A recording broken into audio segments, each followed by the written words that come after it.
Is a discussion of Dr. King and Malcolm X in 2022 still that relevant?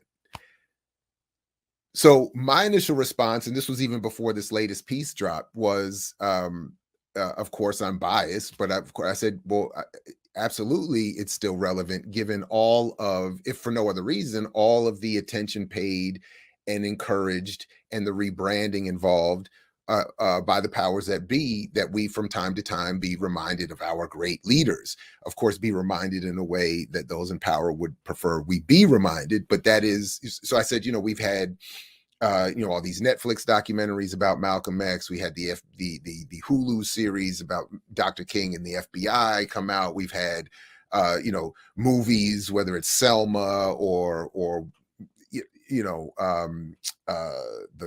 the what was the one night in Miami. All of these pop cultural references, and we as educators needing, of course, to make more meaning of it than they do for our students, if for no other reason, then of course it's still relevant. Of course, I think they're still relevant beyond all of that because, and this is ultimately always my point, the ideas that they worked with, that is Malcolm and Dr. King, even more importantly than them as individuals, even more importantly than even the specifics of the civil or human rights struggle or the Black liberation struggle here, these ideas of anti-imperialism, anti-capitalism, socialism, Pan-Africanism, nationalism, revolutionary, nationalism, guerrilla warfare, you name it, whatever they were all working with. Of course, these ideas are still relevant. In particular, because the conditions that brought and make those ideas relevant are still at play, and in most cases worse now. So of course they're still relevant.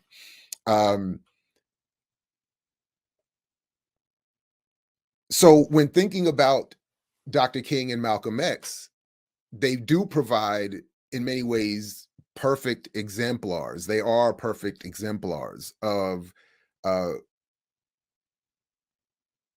various efforts to apply, to interpret, involve, and engage various radical ideas, make them relevant for their time, and to impact their communities and movements in ways that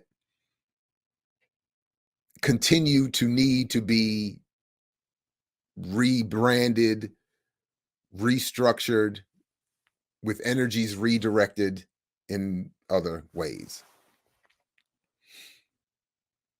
So each of them, that is Malcolm and Martin, were seen as threats by the state, by conservative racists, by the Black bourgeoisie, and white liberals alike.